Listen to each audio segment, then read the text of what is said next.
Hi hello ಎಲ್ಲರಿಗೂ ನಮಸ್ಕಾರ. ನನ್ನ ಹೆಸರು ರಮ್ಯಾ ಶ್ರೀನಿವಾಸನ್. ನಮ್ಮನ್ನು ಬೆಂಬಿಡದೆ ಕಾಡುತ್ತಿರುವ ಈ ನೆಗಡಿ ಕೆಮ್ಮಿಗೆ ಮಾತ್ರೆಯ ಬದಲು ಯಾವುದೇ ಅಡ್ಡ ಪರಿಣಾಮ ಬೀರದೆ ಮನೆಯಲ್ಲೇ ಸುಲಭವಾಗಿ ಮಾಡಬಹುದಾದ ಮನೆಮದ್ದನ್ನು ಸೇವಿಸಿ ಸಮಸ್ಯೆಯನ್ನು ನಿವಾರಿಸಿಕೊಳ್ಳಬಹುದು. ಹಾಗಿದ್ರೆ ಅದು ಯಾವುದು ಅನ್ನೋದನ್ನ ನೋಡೋಕ್ಕಿಂತ ಮುಂಚೆ ಇನ್ನೂ ಯಾರು ನಮ್ಮ ಚಾನಲ್ಗೆ ಸಬ್ಸ್ಕ್ರೈಬ್ ಮಾಡ್ಕೊಂಡಿಲ್ಲ, ಈ ಕೂಡಲೇ ಸಬ್ಸ್ಕ್ರೈಬ್ ಮಾಡ್ಕೊಳ್ಳಿ. ಹಾಗೆ ಪಕ್ಕದಲ್ಲಿರೋ ಬೆಲ್ ಐಕನ್ನ ಪ್ರೆಸ್ ಮಾಡಿ. ಅದರಿಂದ ನಾವು ಹಾಕೋ ಪ್ರತಿಯೊಂದು ವಿಡಿಯೋನು ನಿಮಗೆ ತಲುಪುತ್ತೆ. ಶುಂಠಿ ಚಹಾ ಕುಡಿಯುವುದರಿಂದ ಮೂಗಿನಲ್ಲಿರುವ ನೀರಿನಂಶ ಒಣಗಿ ಕಫ ಹೊರಹಾಕುತ್ತದೆ. ಬಹುಬೇಗನೆ ನೆಗಡಿಯಿಂದ ಪಾರಾಗಬಹುದು. ಅಷ್ಟೇ ಅಲ್ಲದೆ ಶುಂಠಿ ಚಹಾದಲ್ಲಿ ವಿಟಮಿನ್ ಸಿ, ಪೊಟ್ಯಾಷಿಯಂ, ಮೆಗ್ನೀಷಿಯಂ ಮತ್ತು ಕಬ್ಬಿಣದ ಅಂಶವೂ ಸೇರಿದೆ. ಇದರಿಂದ ಮನುಷ್ಯನಲ್ಲಿ ಅನೇಕ ರೀತಿಯ ಆರೋಗ್ಯ ಲಾಭಗಳು ಸಿಗುತ್ತದೆ. ಇದನ್ನು ಮಾಡುವ ವಿಧಾನ: ಮೊದಲಿಗೆ ಒಂದು ಗ್ಲಾಸ್ ನೀರನ್ನು ಪಾತ್ರೆಗೆ ಹಾಕಿ ಅದಕ್ಕೆ ತುರಿದ ಶುಂಠಿಯನ್ನು ಸೇರಿಸಿ ಚೆನ್ನಾಗಿ ಕುದಿಸಿ, ನಂತರ ಇದನ್ನು ಶೋಧಿಸಿ ಬೆಚ್ಚಗಾದ ನಂತರ ಇದಕ್ಕೆ ಜೇನುತುಪ್ಪ ಸೇರಿಸಿ ಕುಡಿಯುವುದು. ಎಲ್ಲರ ಅಡಿಗೆ ಮನೆಗಳಲ್ಲಿ ಕಂಡುಬರುವ ಅರಿಶಿನ ಆಂಟಿ ಆಕ್ಸಿಡೆಂಟ್ ಗುಣವನ್ನು ಹೊಂದಿದ್ದು ಇದು ಅನೇಕ ಆರೋಗ್ಯ ಸಮಸ್ಯೆಗಳಿಗೆ ಚಿಕಿತ್ಸೆ ನೀಡಲು ಸಹಾಯ ಮಾಡುತ್ತದೆ. ಬೆಚ್ಚಗಿನ ಹಾಲಿನಲ್ಲಿ ಚಿಟಿಕೆಯಷ್ಟು ಅರಿಶಿನ ಬೆರೆಸಿ ಕುಡಿಯಿರಿ. ಇದು ಶೀತ ಮತ್ತು ಕೆಮ್ಮಿನ ವಿರುದ್ಧ ಹೋರಾಡಲು ಬಹು ಪರಿಣಾಮಕಾರಿಯಾದದ್ದು ಹಾಗೂ ಶೀತ ಮತ್ತು ಕೆಮ್ಮಿನಿಂದ ವೇಗವಾಗಿ ಚೇತರಿಸಿಕೊಳ್ಳಲು ಸಹಾಯ ಮಾಡುತ್ತದೆ. ಒಂದು ಪಾತ್ರೆಯಲ್ಲಿ ಈರುಳ್ಳಿಯ ರಸವನ್ನು ತೆಗೆದುಕೊಂಡು ಬಿಸಿ ಮಾಡಿಕೊಳ್ಳಿ.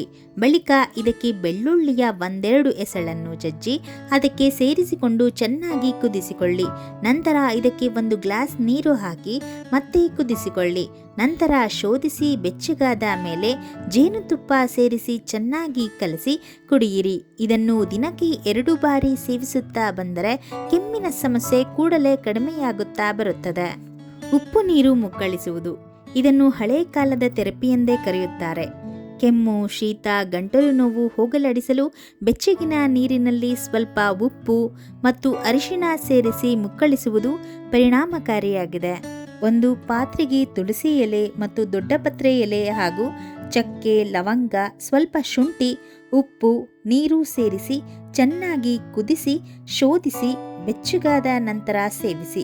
ಇದನ್ನು ದಿನಕ್ಕೆ 2 ಬಾರಿ ಸೇವಿಸುತ್ತಾ ಬಂದರೆ ನೆಗಡಿ ಕೆಮ್ಮು ಬಹುಬೇಗನೆ ನಿವಾರಣೆಯಾಗುತ್ತದೆ.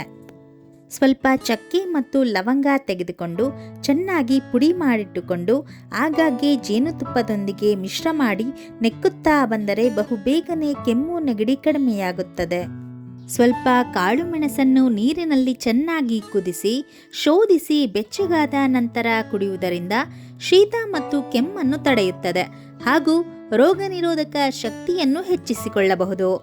ಕೆಮ್ಮು, ಗಂಟಲು ನೋವು ಮತ್ತು ಜ್ವರ ಬಂದಾಗ ನಲ್ಲಿಕಾಯಿ ರಸದ ಕಷಾಯವನ್ನು ಕುಡಿಯುವುದು ಉತ್ತಮ.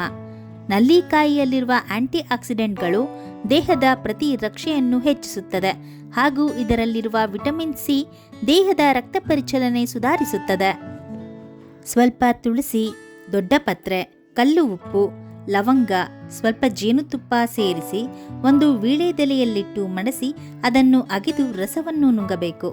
ಈ ರೀತಿ ದಿನಕ್ಕೆ ಒಮ್ಮೆ ಮಾಡಿದರೆ ಕೆಮ್ಮು ಮತ್ತು ಗಂಟಲಿನ ಕಿರಿಕಿರಿ ಕಡಿಮೆಯಾಗುತ್ತದೆ.